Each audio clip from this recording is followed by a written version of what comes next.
Oh my God. It's season 2. We're here with a brand new look. Are you excited? I'm very excited. Me too. Yeah. I can't believe that we haven't done an episode for like over a month. I know, right? It feels like it was 6 months ago. I feel like I haven't done this for ages. Yeah, but it was a very eventful month though that we had. It was like we really had a lot happening, including this, by the way. We did everything. Ta-da. So yeah, as you can see, like we painted the wall, we changed even the location of the whole studio. We have new shelves now with little things on them, and the most important thing, the gibberish sign. I love it. It was right? It's like a neon kind of like. I thought though that neon signs were like really expensive, but it's not. It's LED. Yeah. Amazing. Yeah. Like I don't know what the company is that made that. Maybe you want to give them a shout out, but they're absolutely brilliant. Yeah. Right. I actually found them on Instagram. I can't remember the name. It was Rose LED or something like that, but they're really good and the price is really, really nice. So yeah, thank you very much for our LED sign. So yeah, but we hope you like the new setup. We absolutely love it, and we hope that you do too.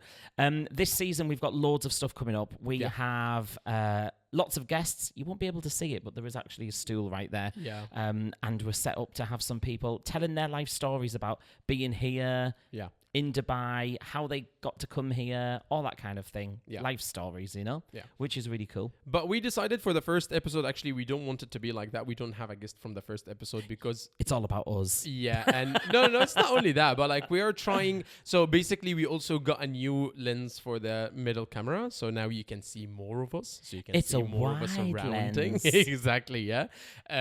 So maybe we will look a little bit different now on the wide screen, on the wide. Well, I hope it doesn't make me look wider. They always say that the camera puts on more weight. I think it's like the camera puts on 10 pounds or something. So yeah. If that's the case, all the weight I've just lost, I've just gained it all again. Exactly. Great, thanks. So yeah. We just wanted to try the new equipments and everything and the new setup by ourselves. Also talk about the experience that we had in Egypt. It was your first time. Yeah, we've got so much to talk about, right? Literally, but we can't go on for over an hour. Yeah. So we will just go through everything that happened for the last month, and then like next week we will have our first guest, and hopefully you guys will like it. So yeah, tell me, how was your Egypt experience? I mean, where to begin? First of all, I have to say that I did have a bit of a culture shock when I first got there. Okay. Like, it is very different. And I know people go, oh, Cairo's so chaotic. Mm-hmm. But I thought, we've been to Southeast Asia. You know, we've done Vietnam. We've had that kind of chaos. But I didn't quite realize how chaotic it was. Cairo literally was just... I can't even explain it. It's just so busy. Yeah. Kind of like my whole brain just went into like, this is way too much for me. And I was just grabbing hold of you for dear life, like walking down the pavement, like, what is happening here?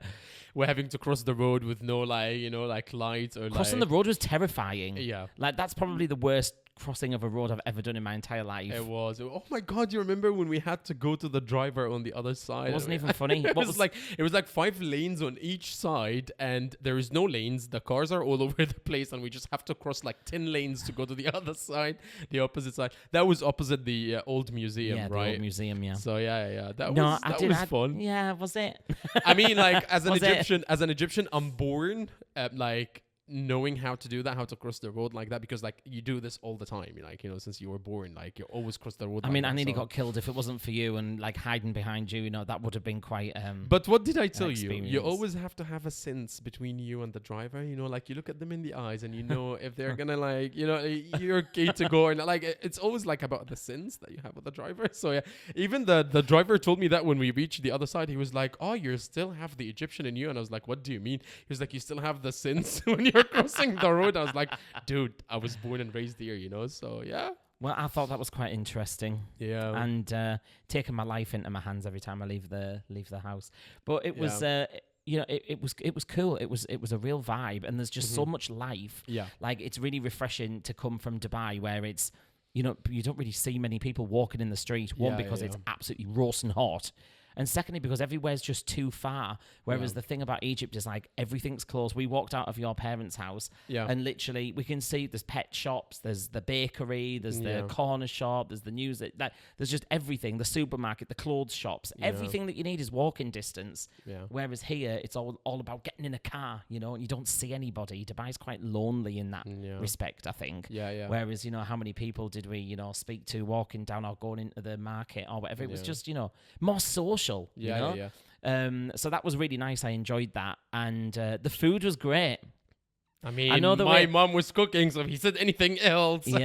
She literally like had a buffet, a whole massive buffet every single night of the week. Does your mum normally cook like that? Yes. I mean, amazing. There was like, you think you're getting chicken with rice for dinner, and then, no. There's some samosas and some sambusek and some molokhia and some bread and some French fries all the time. French fries and something else. And before you know it, you've got 12 different things on your plate. And do you know what makes me laugh when we're talking about food? This is one thing that I found hilarious about your mother, is that she's very sneaky.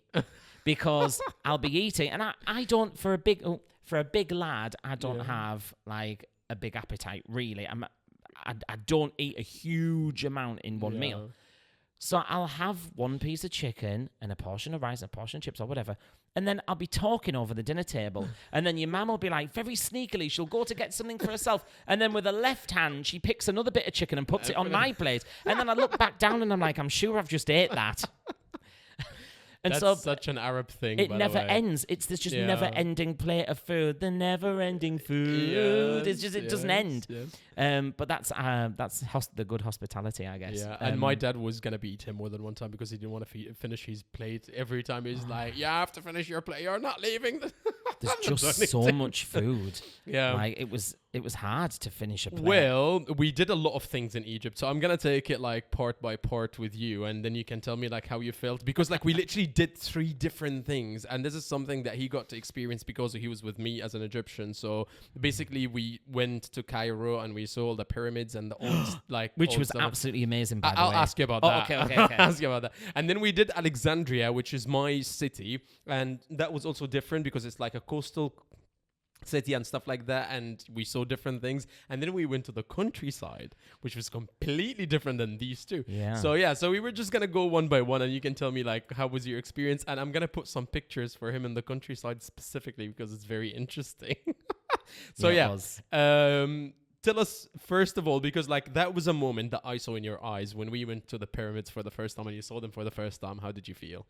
It was just amazing. Like I've always wanted to go to like see ancient Egypt. So being able to stand, like it was the first view of them even before we got out of the car. And I remember just coming out of like the street and they're just there and they're massive. Like if anyone's never been, like you can't comprehend how huge they are. And because there's nothing around, it's just like small, like maybe 4 or 5 story buildings at maximum. Like they really stand out, like they're huge.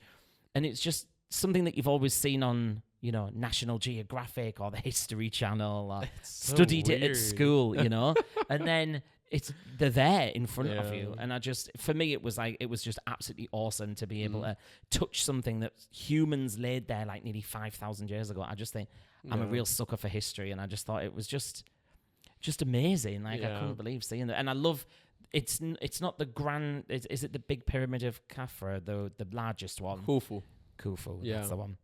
But the one next to it that's still got the top of the pyramid on, that was my favorite one. I like that one because that is the one with the tip. It's still got a little bit of how it just might have looked a little bit, you know. But the huge one was massive. And people always complain about like the cellars and stuff being there. I was just gonna ask you about this, to be honest, but always have an Egyptian with you. Always have an Egyptian with you. So he's the one with the cloth wrapped around his head and the camel stick in his hand, getting photographs twice. It never happened to me. I was like, no, thank you, no, shukran, goodbye, thank you, no, thank you. Him, I'm taking another picture. I'll tell you that story. Like it was so weird. I promise you. Like he was in an area. Like it was just like a little area, you know, with like a temple or something. And then I was taking a picture of you. in a second, I found myself with disturbance around my head, and I had the camel in one hand and the stick in the other hand, and the guys even had my phone and taking a picture of me. And I'm like, dude, like that didn't even take 2 seconds, you know? Oh, the professionals. They are. Absolute they are. professionals. So, yeah. But it was just so funny. Like how you were the only one sitting on a camel with the and I was just like, take an Egyptian with you. Yeah, okay, right. It's costing me more money taking him with me because well, anyway. I mean, no, but we still, like, they weren't that bad, and I've heard that they are trying to get rid of them now. So yes, in the news, actually, they're doing this massive multi-billion-dollar revamp project of the whole place and take it. Yeah, because people there is even a new gate now. The gate that we went through, it's not the gate, right, so there is a new gate now and everything. So even this one was a new gate that we went through. Yeah. So that wasn't the old gate. The old gate you would go from in front of the Sphinx. It was at the bottom. Exactly. And then the this one you go through to the pyramids, and then you go towards the Sphinx. You see, people don't want to go and be hassled, and the government must know it's a massive thing now. Because every review that you look at on YouTube, travel channels, everything, all say about it. Like, enough's enough already. Yeah. And some of them were quite aggressive, like walking constantly. You have to say no. Yeah. And then... But as a tourist, it kind of, you don't want to look at anyone or connect with anybody for fear of them wanting tips, money. Yeah. And it's like, even the security guard, who was really, really lovely, he was like, oh, go up there and you can get a better picture. And he was right. The viewing point was amazing, right? Yeah, it was really great. But then, $1 tip, money. But you know what? Like, I would be absolutely fine with that, because he didn't hassle. He literally gave us a tip of something that we wouldn't know or realize by ourselves, and you just think, give him a little bit of money for the tip. It's not really a lot of money, like, when you think about it. It's not a lot of money, but it's just the principle. I know. It's like when we went to the tombs, and that guy, that other police officer with the gun, when we went to Saqqara, like, we paid him. Yeah, I think we paid him a fair amount. It was like 100 Egyptian pounds or something. Egyptian pounds, just to say hello. Yeah. And then I wanted the toilet, and he wanted more money. He was like, another 50. And I was like, are you joking me? I'm just giving you £100, like, But again, like, if you think about it, these people, their salaries are really, really low, so they really depend on these, like, on these tips. I know, but if you're in Egypt for like a week, 2 weeks, and you literally have to give money to every single person that you come into contact with, you'd need £1,000 British pounds, because by the end of it, you're just like this. It's not that bad. But anyways, okay, let's move from there, because that was an experience, and then let's go to the museum. So that was our second stop. I love the museum, but I kept touching things that I shouldn't have touched. He was told up more than one time. But no touching. I know, right? Okay. How can I not touch it? It's survived 5,000 years. Doesn't make any difference me putting my finger on it. No, but like, if everyone touched it, it won't survive that long, because it will be black from where people are touching it. Well, people need to stop touching it then. Thank you. That's exactly the point. But tell me more about the mosque and the... This feels like a very formal interview, by the way. Tell me more. Because I'm from Egypt, basically. I've seen all these things, so I can't give my opinion, really, because I'm from there. It's incredible, right? The mosque. Like, you didn't like the mosque. The what? Mosque. The mask. Tutankhamun's mask. I mean... What? How many times do we see stuff like that in literal school textbooks? I know, right? And it's there in front of you, and you're so close to it, like to the pineapple. The glass is here, so you can see every tiny detail where they're sewn, every bead and every. It was so beautiful. Like it was just mind-blowing, the whole experience, which is why I'm so excited for us to go to Aswan and Luxor and do the Nile cruise, because that is going to be phenomenal. Yeah. Because the temples down there just look amazing. Yeah. That would be really, really nice as well. But going to the Saqqara Plateau was really good. That was a first for me as well. Yeah. So I really, really enjoyed that as well, especially this little aisle that we walked through to go.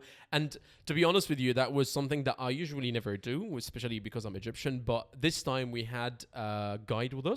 The guy was absolutely amazing, to be honest. He said that he is an archaeologist already, right? Yeah. So he's not just a guide. He's just he's an archaeologist. He works on the site, and then he was just explaining some stuff to us. So we asked him, would you like to walk with us and tell us more?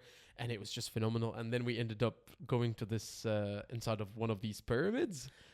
I mean, I never pay for tour guides. And you know when you go somewhere and you have like the audio guides, it's like pay an extra €15 and you can pay. And I'm just like, bog off. I'll just prefer to, have a mooch myself. Yeah. And I probably have missed so much information and like so much stuff. Yeah. Because taking that guy around for an hour, we would have probably just walked there, had a walk around the pyramid, took a few pictures, and we would have left and we would have been none the wiser. But there was loads of stuff that he told us that was like, wow. There was this one part like where the priests were in the temple and they have like these little holes in the walls, and if you put your head in the walls, there's like this reverberation of this sound, and they're like, weird. We can't explain it. We don't know what that is. So, but we would never have done that. We would never have. We have never even been inside the pyramid, and it was just such a surreal experience, for you to walk in these like little aisles and like go down and then like have to like bend, and it was just it's crazy. But what I found really interesting though is since coming back from Egypt, I've played Assassin's Creed. What's the Egyptian one? What's it called? Assassin's Creed. Not Unity, that's Paris. Odyssey is Greek. I'll go through every single one until I get to Origins. Is it Origins? So playing Assassin's Creed Origins, and actually the graphics are so similar. Like they've really like took the time to study ancient Egypt, because they had all the stars on the ceiling, and they had it the same in the temples on the game as well. So it was nice to be able to see. But we went to the planetarium as well, and we got up really close. This is when we were in Alexandria to like see the temples up close. Like it was just, everything was just amazing. Everything, I was just like, wow, wow. And do you remember what the guy told us about the picture of the king, the 3D picture of the king? No. Inside the pyramid. Oh, yeah. When you turn off the lights. So that was something that was mind-blowing. It was like, so when you're inside, there was a lot of light, but then he showed us a video that they discovered it by mistake or by coincidence. They were inside and they shed the light behind his, what do you call it? Like the... sarcophagus. Yeah. And just like when you put the light on a certain angle, it's like a 3D picture of the king himself. But then when you put the light on, you can't see anything on the wall. The wall is nothing just on the straight. Wall. Like the wall is like... It's really, really odd. Really like, I don't know how... No one knows how they did it. No. The technology of it, there must have been aliens. Definitely aliens. Or very advanced people, so yeah. Or a very advanced people, that is true. So, aliens. So... For me, I would go back to Egypt and I would do all of that again, by the way. I would see the pyramids again. I would go and see the Sphinx again. It was just amazing just to see it all. What about Khan al-Khalili?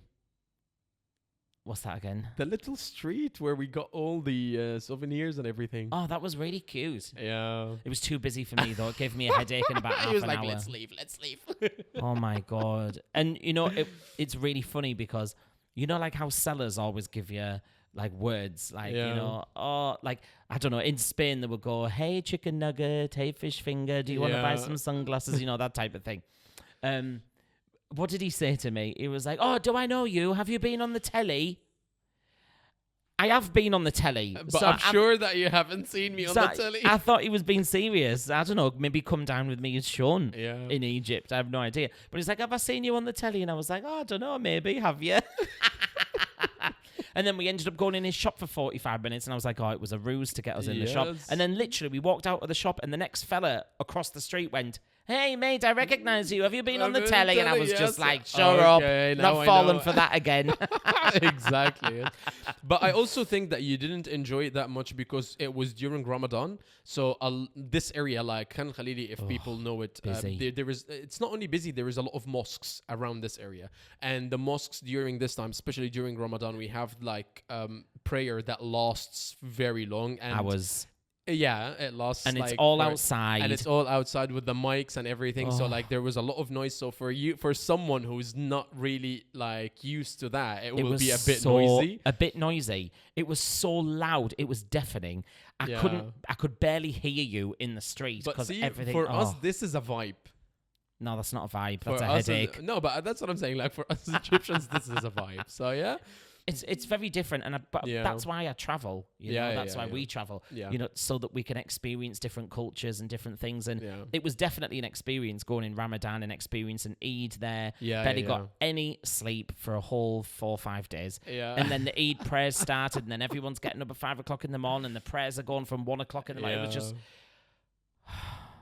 I was exhausted mentally by the end of it. I'm not gonna lie. You I was enjoyed ready it. to come home. And no, I did enjoy it, yeah. but I was exhausted. That is a tiring time of the year to go. So if you are wanting to go to Egypt, I don't think Ramadan is the best time for you to go. Not if for you're a not Westerner, Egyptian. not for a if you're not Westerner. Egyptian, like Egypt, like if you're Egyptian, it's the best time to go to Egypt. however, though, in If you're not saying that, Egyptian, we it's not. weren't really in touristy areas. No, we didn't. So- The only touristy areas that we did was actually in Cairo. But then when we went to when we went to Alexandria, the Alexandrian library, it is touristy, there, but yeah. there is a lot of locals that Yeah. uses it, for research and stuff like that.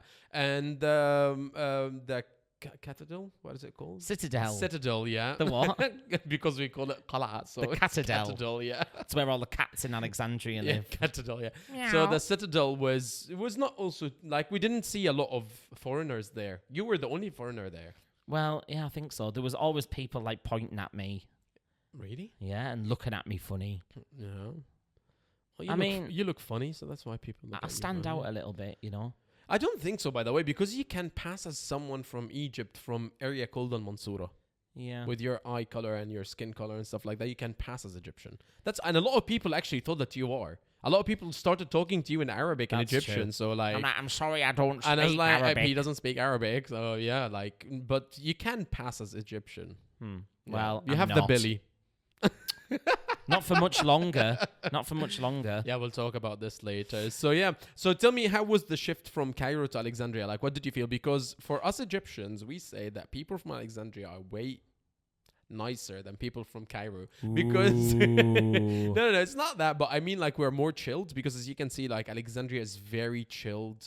It is chill. Cairo was just totally overwhelming for me. Yeah. But Alexandria was lovely. People were much more relaxed in the streets. Everyone's chilled. You're by the ocean. You're by the sea. Yeah. So when you're by the sea, everyone's happier. The salt air does something to your brain, Yeah. But Alexandria was really cool. I have to say, though, when we first arrived, it was just like, I don't know if you've ever been, but when you drive into Alexandria, it's like going to Teesside, where I'm from. Everything is industrial before you get to anything nice. Yeah. And it was just, I don't know, it was a bit scruffy in my opinion. Okay. I remember going there and I was thinking, I thought Alexandria was a bit nicer than this, because it was just all of whatever it is, steel works, chemical works, salt making, whatever it was. Yeah. So And I a lot of petroleum. exactly. Things. So I was a little bit apprehensive at first. I was a bit like, oh God, where's he brought me? Okay. But when we got through all of that and we actually got into the town, it wasn't too bad. Yeah. It just took me a little while to kind of like adjust to it, because Yeah. Egypt is a very, very different place. Yeah. And it reminds me of different places in different ways, Yeah. so it gives me different vibes. So I have to like consolidate all those different vibes to kind of get the Egyptian vibe, if And you know again, what I mean. you saw it from an Egyptian person eye. So you went through the normal lifestyle of an Egyptian. So you didn't go like as a tourist, so you will take a bus and you will go to this area and take a bus to go to the other area and stuff. No, you went through the same roads that we take, the same, like shortcuts and this and that. Oh, so shortcuts are really interesting. Driving up the wrong way of a dual carriageway, because, this is a quicker way. Yeah, that's so, a we'll quicker cross way, the dual so, carriageway, we'll go over the barrier, then we'll drive back up on the other side of the... Okay, then.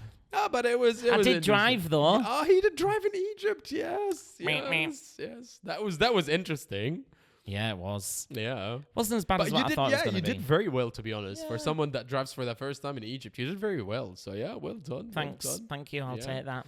Okay, so Alexandria, there isn't much happened, really. It was just you meeting my family in the first day of Eid. I don't know, like, if you just definitely don't have that in the Western, like Christmas. And if you're American, was it like Thanksgiving. Christmas? I mean, I guess so, yeah, because you see all your family. Yeah. You have, Christmas breakfast, Eid breakfast, or whatever. Yeah. Where I made an absolute fool of myself. Oh my God, we're not gonna talk about that because it's not, it's not friendly, it's not safe. It's gosso mag, not. I know. I was like, oh my God, you can't say that on the thing. We have to beep. You have to beep that, yeah.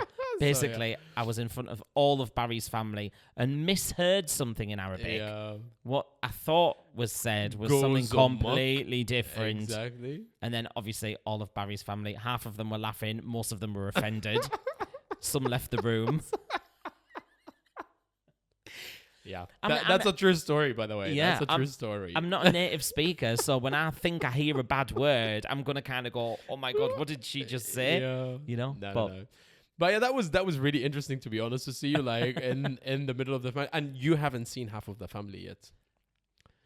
I know. I mean, I met about 500 people, so yeah. We'll also put a picture up here so you guys can see it. So it was just really nice, and like just the whole Egyptian hospitality was just it was beautiful. Everywhere that we went, you know, everyone was just so hospitable. Yeah. When we went to the countryside up to Mansoura, that was probably one of my most favorite couple of days. Yeah, because it was just so fresh.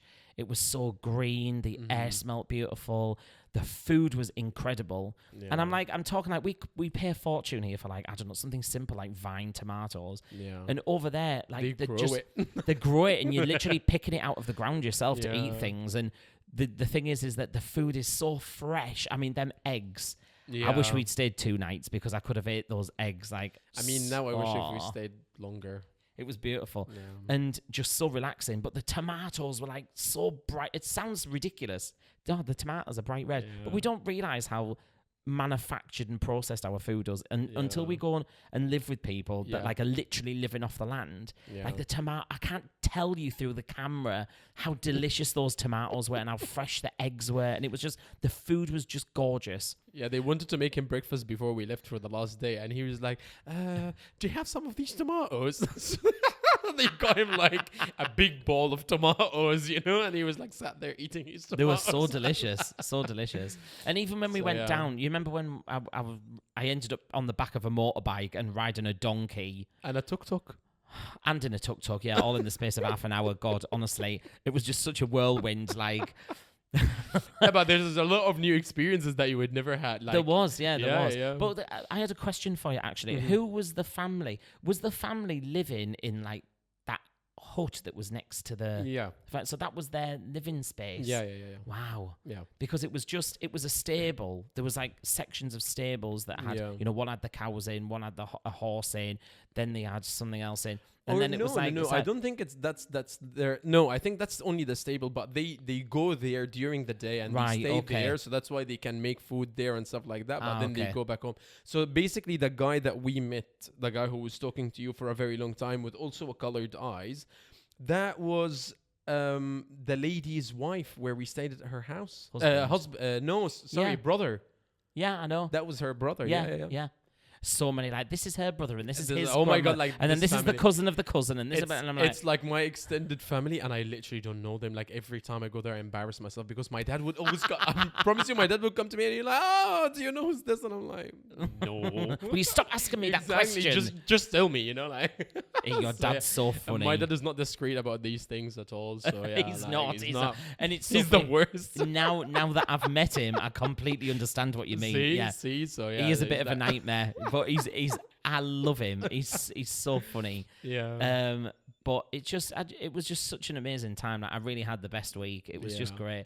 And although I was ready to come home by the end of it, you know, I definitely can't wait to go again. Yeah. So, and it was definitely the people that we met, you know, they were just so friendly and just, it was just great. To be very, very honest with you, like everywhere we went after you left, everyone said that you're very lovable. Like even my dad said, like it was such a great thing that you can, you know, like adapt to every situation that you were in, because some people, they would be taken by surprise a little bit. Like even when when we went to the countryside, because at the end of the day, it's not that sophisticated. It's not that, you know, like modern or anything at all. Some people would be taken a little bit back by something like that, you know, but you weren't at all. You dealt with it. And, you know, like it was such a great time, to be honest, to be there and showing you like how Egypt really looks like. Yeah. And I was so happy that you were open to it, because then you managed to see Egypt on like its true face. You know? I mean, that's what I said before we left. But, you know, I've traveled around the world quite a bit. And so I've seen people living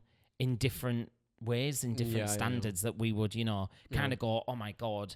When I was only in my early 20s, you know, I visited the Dominican Republic. I was there for 6 months working. Yeah. And, you know, we had some friends who were Dominican in Puerto Plata, and we used to go down to the house and see them, and we drink beer in the streets with them. Mm-hmm. And their house is literally, you know, it's breeze blocks either side. Yeah. They have a corrugated roof, and they're having a shower out of an oil drum with a jug, you know. And the only way that she makes money is by selling selling beer out of an old fridge freezer. So I've seen. I don't want to call it poverty because it's not poverty. A different lifestyle, different. Yeah. And being exposed to that when I was younger, was a shock to me. And in Brazil as well, when I lived in Brazil, seeing people living in such a way, but what amazes me is just that they're so happy. And we have so much around us, and yet we always find that we're still unhappy or still wanting more, or everything's not enough. And these people have nothing, and yet they're some of the happiest people that I've ever met. So I find that really interesting as well. Having nothing makes you happier. Yeah. So let's sell everything. No, thank you. Let's go. Oh, come on though. If we happy. could sell, I'm happy. If we could sell everything and just that's my dream. I've done that. And I did to come here as well. Yeah, I had a suitcase of clothes. Okay, so we have done that, both of us. We sold everything to come here. And I was very happy. I was very happy when I came here, but now I've got loads of stuff. I'm miserable again. But imagine if we just took ourselves and just went on a beach and bought like a little bar. I always dreamt of this, having like a beach hut with like just selling cocktails and like little like seafood snacks, and then just sitting on the beach all day, serving people, getting to know your regulars. That's my dream. I want to go to Bali and do that. I know, but I don't think Bali's the place to do it now. Bali's definitely the place. I don't Bali's know. Always it's very westernized now, apparently, and people are like, it has been always, because like a lot of Australians are there. So yeah, I know, but like the demolishing Balinese houses, and like they're putting up villas that don't look like Balinese. Really? Like, you need to look at it because Bali's really changing the face of it from what I gather. So yeah, we'll have a look. Maybe we'll go to Thailand. Who knows? Well, after that week you came back. He stayed for a week, and then I continued for another week. Yeah, he booked off to Dahab.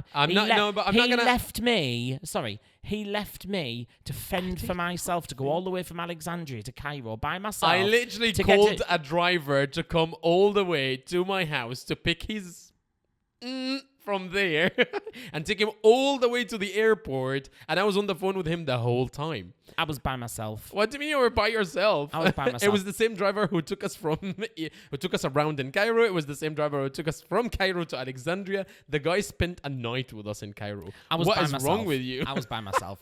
And I had to go all the way, and I had to go in the airport by myself, and I was proper stressing out, and it turned out it was absolutely fine. There was loads of reviews on Cairo airport about, it's so bad to get through, blah, blah, blah.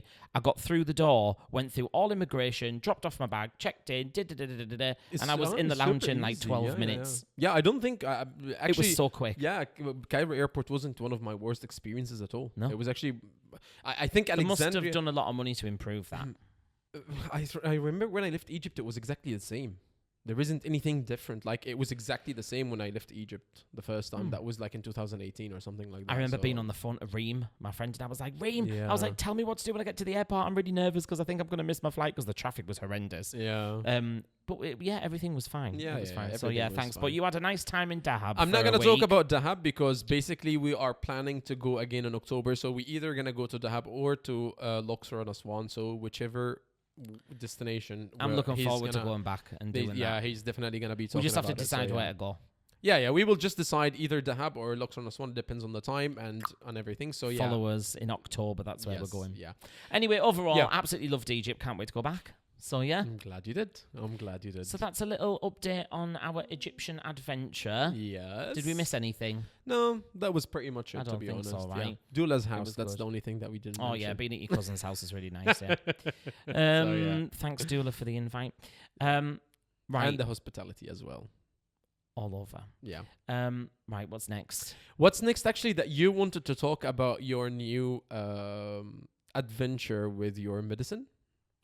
I'm taking this new medicine. Yeah. Actually, it's not. Is it really medicine? Is it medicine? It is medicine. I've started Manjaro for weight loss, and I've literally lost. I weighed myself this morning. Okay, it was after I had a poo. 5 kilos, 4 kilos. Why are you interrupting me and telling the answer? I don't know. Let me say it's my weight. I am asking. I'm saying, is it 5 kilos, 6 kilos, 4 kilos? How do you know? You might not. I might not have told you. But that's why I'm asking. Is it 654? That was a question. Well, you were right the first time. Oh, so anyway, thanks. I have lost 6 kilos in 10 days. Doesn't look it. That is a lot of weight. But doesn't look it.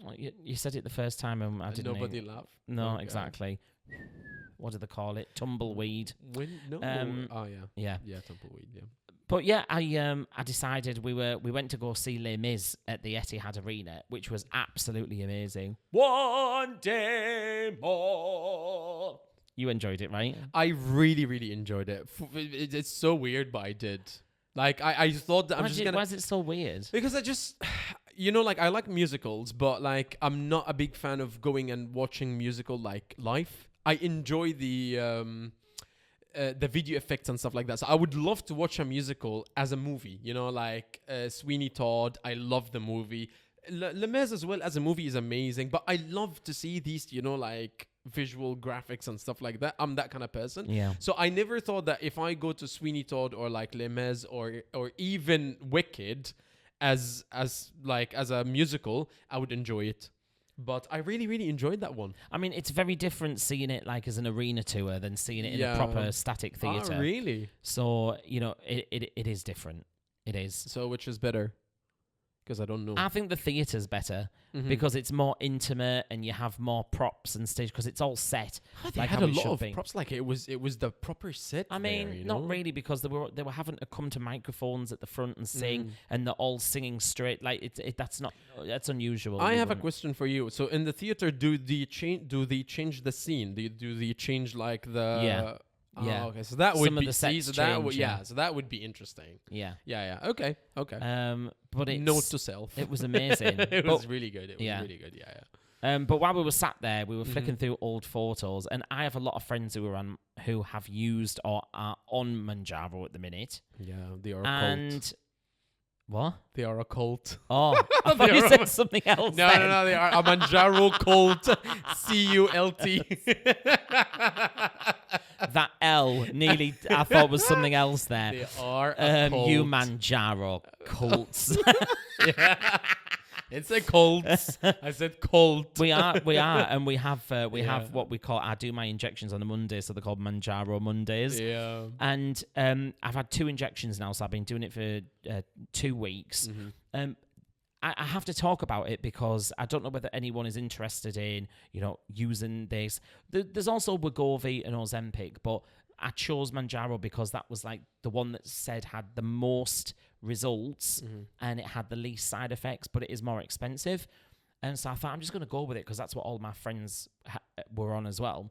And some of them have like lost a lot of weight. Yeah. And they've kept it off as well. It's not a case of like losing it and then putting it back on after.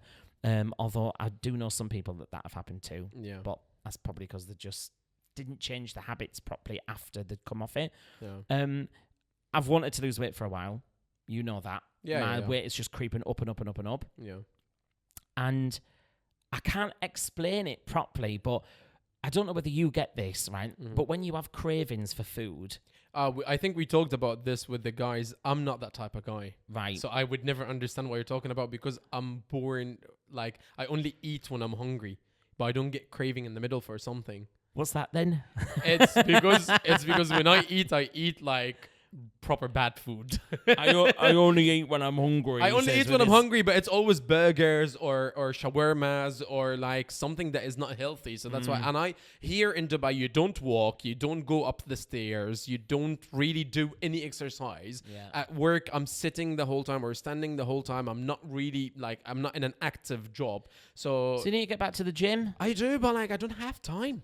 You do have plenty of time. No, between recording this, going to work, dealing with you and the dogs. Don't have time. Sure, Rob. Anyone makes an excuse. Yeah. But it's just, it is about making a change, because you can't just take this and expect it like to just be this miracle drug because it is a miracle drug in my opinion. But you've still got to do some work. But it plays with your brain in such a way that there's just no cravings. Like. And it gets you out of a habit. I'm definitely addicted to sugar. Yeah. Like and every chocolate time specifically. Yeah. Like any time I come in from work, the first thing I do on car 4, order some biscuits, cookies, Haribos, and then whatever I want for dinner that night. And I've already ate loads of stuff through the day. I've had a big... I checked the sandwiches at work, right? 930 calories for a turkey sandwich. I was having that, a chocolate bar, a bag of crisps, and a pack of Haribos at work for my lunch. Like, I must have been having, like, nearly 2,000 calories for my lunch. Like, honestly. Yeah, that's before you come back from work, and then you have big dinner. And then Haribos again, and a bar of chocolate. And, oh, my God. But I've got into that routine of doing that. So this... When I was researching it, people were saying, "Oh, it turns off the food noise," and I'm like, "What does that even mean? What is food noise?" I understand it because your head and your belly and your brain and everything is just going, "Oh, you should really have some food now. You should really have something sweet," and your mouth starts to salivate. You know, "Ooh, what can I have?" And that turns it off. And even when people have offered it to me, like yesterday, you were saying, "I'll buy you some donuts if you want." You were testing me there. That was a test. I'm going to buy you one donut. Do you want? He was like, oh, no. I was like, I'm going to get you 2 donuts. What do you think? You can choose whatever you want. They have new donuts. And I was like, I'm going to buy you half a dozen. And I'm going to pay for it. Do you want to have a dozen of donuts? And he was like, no. I didn't even think about it. That was after the big salad that we had at Costa. Which is, salmon and orzo salad at Costa Coffee is the best salad I think I've ever had. Ever with the mango as well. So, yeah. But yeah, it just got rid of all the cravings. And I know that it keeps you fuller for longer. So you don't you don't feel hungry, right? Which that's what I thought it did. It just made you feel full. So you didn't want to eat as much. Yeah. But I actually didn't. I forgot my lunch this morning, for example, and I didn't eat all day. I had a small little sandwich that was absolutely crap, and I only had half of it. And I haven't been hungry. And when I ate earlier on, I ate because I just knew that it was time to eat. Yeah. Like, my survival mode kicks in. Like, you need to eat because it's that time of day you need to eat. It wasn't because I was hungry, but it's the fact that I'm not craving anything. That was the shock for me. Yeah. And I'm hoping that at the end of this period of time that I've took it, 4 months, 6 months, whatever, that it's broke that addiction to sugar. Yeah. But I'm just terrified of like eating anything again and getting that sweet tooth and going, oh, but it's only one more. And then I'll tell you something that can help you with that, to be honest. If you just select one day that you treat yourself, you know? I know, but I would gorge myself. I'd have like 10,000 calories. I know, but I would eat everything. You also have to control that. But like, make one day a week that you can have like 1 or 2 desserts that day that you're craving, you know? So you will actually be looking forward to that day. So you wouldn't be thinking about it during the week, and you will be looking forward to the on that day. You see, at the moment though, it's just inconceivable to think that. I can't explain to you because you're not in my head. Yeah. But it's like, you know me. If there's anything sweet to have, I will have it. Yeah. Even Nico, our friend, said, you know, he'll have a chocolate bar before he has his dinner. And that's true. I literally would. I'd be like, oh, I'll have this Galaxy Ripple. Oh, I'll cook me chicken now. Is that? We never went together to Carrefour, and it was never happening, either Carrefour or Union Co-op or anything. And at the checkout, you always have to pick a chocolate from there, always, and you open it and you eat it while we're there. And we're going home to make dinner. You know, I'm a marketer's dream. What can I say? I have that as well. You always have to go take a chocolate and add it to the thing. Always. Not anymore. We haven't been to Carrefour together, so I don't know. No, it's true. One of my friends from work, she came, it was her daughter's birthday, and she had cupcakes. And she was like, oh, I've just come to offer you a cupcake. And I felt really bad. I'm sorry, Karen, if you're watching this. I felt really bad for not taking the cupcake. I hope I didn't offend her, but I was like, I'm on my fatty jabs. And I was like, and I can't. I don't, and I, to be honest with you, I didn't want it. Yeah. And it's weird because beforehand, if I was like, oh, I just fancy a Freddo, I would taste the Freddo in my mouth and I'd be like, right, I have to order them. If I think now about eating chocolate, it doesn't do anything for me. That's good. It's really, it's not. Good. It's awful because I miss chocolate. That's exactly how I feel about chocolate. Every time someone says chocolate, I'm like, I have nothing. Yeah. No feelings, no cravings, nothing. It's weird. But because I hate chocolate, so. Yeah, but I love it. The only side effects that I had really was I was super tired after my first injection. I slept like a log for 2 days solid after it. Oh my God, he did, yeah. After that, I had a very small bit of sickness for 1 day where, you know, like when you gag in the back of your throat and you kind of like go, like that. I did that about 4 or 5 times on the second day. And apart from that, I've had no nausea. So just a little bit of tiredness, and that's it. My guts have been fine. Some people worry about diarrhea, but it's probably been the other way for me. I've had a bit of constipation. But other than that, I've ate loads of fibre. I've really ate healthily. You've had some of the meals that I've cooked as well that have been healthy. And it's just been a life-changing 10 days for me. And to lose 6 kilos, I'm just like, oh my God. Like that's pretty amazing. But it's also worth to mention that he did the proper research. He went to the doctors first. He did like a full test and everything. So don't jump into something like that without actually taking the proper like means to it, because at the end of the day, Mounjaro is a medicine, so it affects people in different ways. So you went to a doctor and you had like a blood test and you had everything done and stuff like that. He actually checked me. My grandmother, she had thyroid cancer, and apparently there have been rats when they've tested this on that have ended up with thyroid cancer, but it's never been sought in humans, so that's good.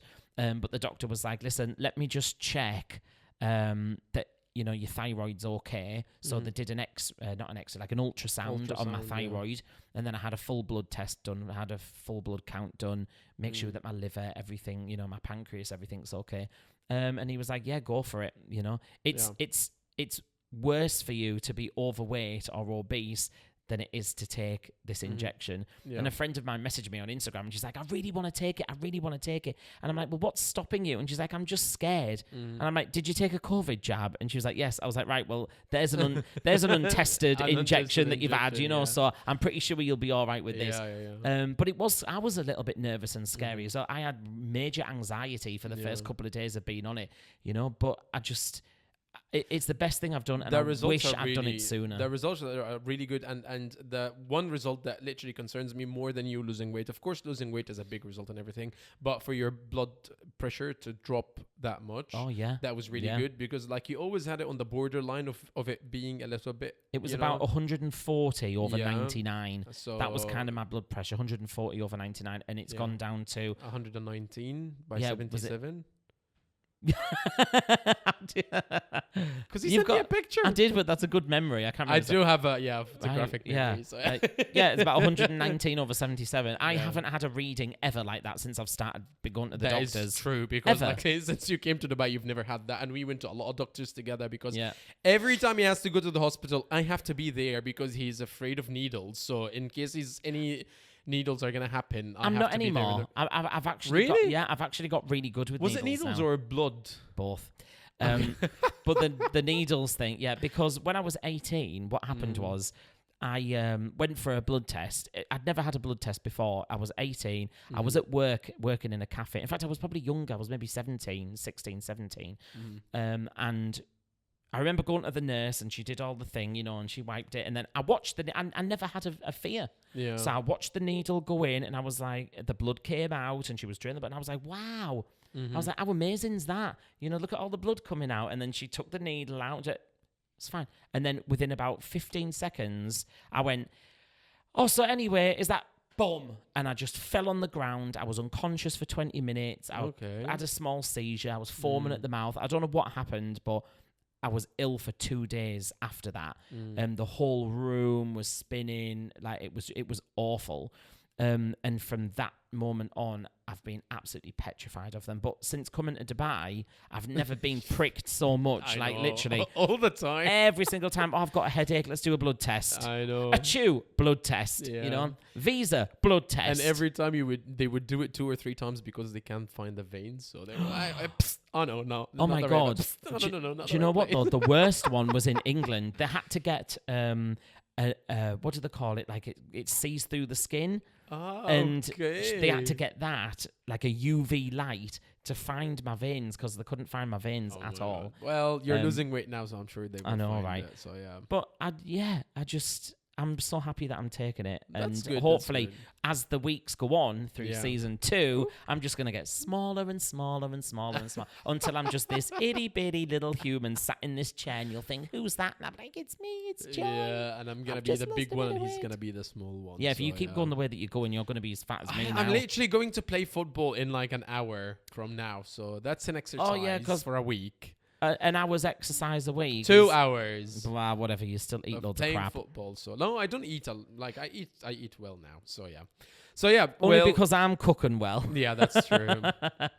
And I also get free stuff from Costa now because I have points from my credit card. Yeah, so you just eat processed food all the time. No, I get the salad all the time for free. So I've been eating a salad for free now for like 2 weeks. A salad that's covered in oil, that's got white refined sugars. Come on, it's not the healthiest. It is. It's not. Come on, it's salmon. Okay, I want you to go and check the calories on that and come back to us next week and tell me what the calories are in that salad. Well. I bet you any money it's about 800 to 1,000. I just feel better after I ate that. Like I don't feel like I'm bloated. I felt better after I ate chocolate, but hey ho, wasn't the way to go. I'm not bloated. Anyways, so yeah.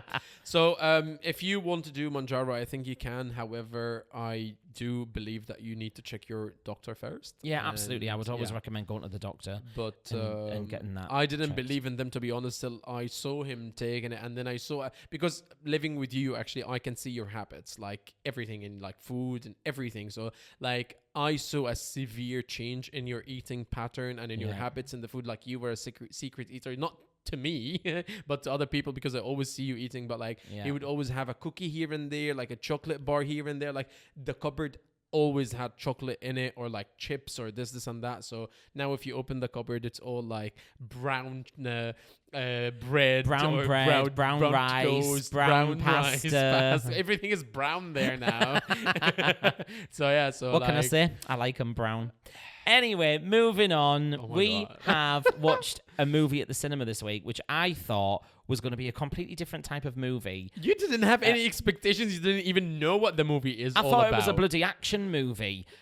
He's literally like on the... I mean, it was, but it was full of vampires. We watched Sinners, and we actually watched it at the newly refurbished IMAX in Mall of the Emirates, which I thought was fantastic. Yeah, it's really good. I don't mean to, put a downer on things, but when we went to watch the IMAX at the Dubai Hills Mall, the sound quality is terrible. Yeah. A lot of people said the same, by the way. Even the sound screen is. We said this when we went to see Wicked. Yeah. And so I've stopped going to Dubai Hills Mall cinema now. Roxy, if you're listening, you need to sort out the sound in that IMAX cinema, guys. But the Mall of the I don't think they are.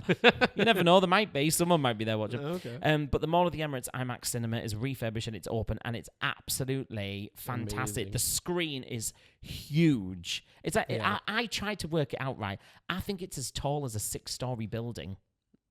I Honestly, know. it's massive. It is massive. And even we booked seats like nearer the back, and we were still watching it like this.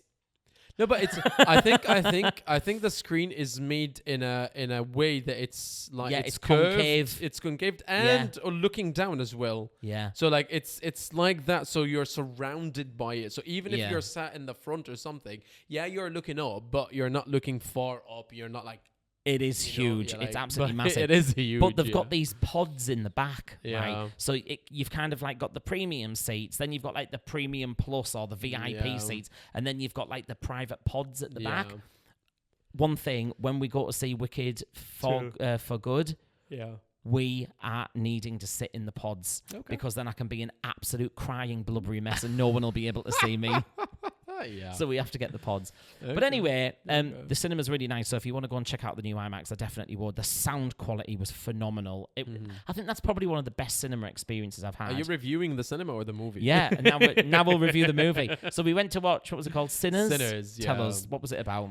So basically, for me, it was a great movie, to be honest. Like, I loved the plot because... So basically, it started as your typical heist movie. Okay, so in every heist movie, they always have this first bit when they are laying down the plan, and then they go and they get the crew and stuff like that. So it's like It was slow, but I liked it because it gave depth to each character that they are meeting. Yeah. Okay. So when they all die later on, you've got something to feel. Exactly. So because it's basically like everyone died. So but I like that they took their time in doing that. It was really important to the story. It was interesting. And then I liked the second bit. It was it's like a completely different movie. Like the movie shifted from like a heist plot to like a proper vampire action horror movie. It was just it was just really good for me. Like I really enjoyed everything. The acting was insane. Yeah, it was. It's just everything was on spot. The singing was really good as well. Like it was spot just on. On spot. You said on spot. It's spot on. Oh, spot that's on. Good, yeah. Yeah. So like everything was really spot on. There we go. So yeah. The music was amazing as well. Yeah, it's like blues. So it was set like in the 1920s. 1963. Was it really? Yeah. In 1960. Yeah. Really? Yeah. Why did all the cars look like Model T Fords? When the movie started, it said June 1963. You're such a freak. Why? Remembering all these numbers and everything. What's wrong with you? Was it really the 60s? Yeah. Wow. Yeah. I thought it was way earlier than that. I thought it was like the 1920s or 30s. No, well, anyway, yeah. it was like set in America, so it was Deep South, it felt 1930s, 1960s, okay. Or it might be, I don't know, I can't remember now. You make me, now I'm going to question my memory. The cars were really old because they were like Model T Fords, like they were old, we only went up to like 30 mile an hour. In the 60s and the 70s, they had like proper cars, they were building sports cars and stuff. I'm pretty sure it was like 1920s. 1920s, I'll Google that, but I think it was 1963. No, I think it's the 20s, 30s. Anyways, it was a really good movie. So yeah, I highly recommend it. I would have given it a 6.5 out of 10. I thought I'd give it a solid 8. I just didn't like the ending. I thought he was gonna spoiler. I thought he was gonna splatter everyone in the church at the end. Oh no, of course not. Why? Because it was just wasting all of the white clothes, wasn't it? I just want to see it splattered with blood everywhere. I was disappointed. That's his sick mind. I'm sorry, but like no, it was a believable. Actually, I do like the ending more than anything else, especially the very ending after the first credits, because the credits came up and then the credits came on for literally 15 seconds. That's the only thing about this cinema experience that I didn't like. Yeah, it was literally. It faded, and before the credits had even scrolled onto the screen, they turned the lights on, and everybody started leaving, and the credits were on for literally 20 seconds, 30 seconds, and then it was a whole nother scene. But it wasn't an extra scene. It was the finishing of the movie. It wasn't extra. Yes. And it was like a good 6 minutes long. Yeah. And so all these people had left because the lights had come immediately on. Like, I know you want to go home, guys, but come on. Yeah. And it wasn't even that late. I know. Loads of people missed it. Yeah. And I'm glad we stayed and watched the whole thing because the end of the story was really cool. Yeah. But overall, I would definitely go and watch it. Sinners. So yeah. That's vampire 1930s or 60s blues. It was a lot of mix. It was a lot of mix. A mix of a lot of stuff. Yeah. It's just like for me again the way they did it. It was just really nice. I liked everything about it, to be honest. The cinematography was really cool. There were some really nice shots in it as well. The acting, the cinematography, the pictures, everything was just. Who was the lead actor? Oh my god, I can't remember his name. B. Jordan. What's he called? Yeah, something B. Jordan. Yeah. I don't know. Anyway, he was really good. He played a twin brother, so he had like 2 roles to play. And he did that really well as well. Because each one of them had a completely opposite like personality than the other one. And you can't believe that. Even you said, is it the same actor? And I was like, yes, it is the same actor. Yeah. Like you can even Michael see B. Jordan. Michael B. Jordan, That's what he's called. And it's so weird that you can see it on how he looks. Like he doesn't have any makeup or anything at all, nothing different, but just from the way they are dressed and the way they are talking and their like persona and stuff like that, you can even tell that they are different actors. But he did really well. Yeah, he did really well. Really It was well. a good movie. So yeah. Okay, right, well, I think that's pretty much coming to the end of our first episode. And we hope you've enjoyed us literally talking a load of gibberish. Yeah. But we've kind of filled you in on what we've done over the past month, and we're really excited to fill this stool up and get our first guest here. Yes. We just want to tell people, like, all about what it's like living in Dubai and what other people's experiences are, and we're going to play some games and have some fun along the way. Yeah. So if you really want to see more, you must make sure that you subscribe and share these episodes with your friends as well. Exactly. It helps us a lot, to be honest, and it will help us keep going because, like, Basically, we've invested in all this now, so we need to make this work, guys. Okay. And we also want to know that you guys are enjoying it. You can leave us also comments, or if you have any new ideas and stuff like that. We will the main thing from what we're gonna do, like having guests and stuff like that, to share new stories with you, because like each person here in Dubai, like they will come from different nationalities and they will come from different backgrounds and stuff like that. So each person will have a different story and a different everything. So yeah. We're hoping that you will enjoy that, and we're hoping that everything is going to be good and up to the expectations. It's going to be a fun season 2. Let's fingers crossed for that. Exactly. Okay, right. Well, thanks for watching. Thanks for listening if you're listening on a podcast service, and we will see you in a week's time. Thank you very much, and we'll see you later. Bye. Bye-bye.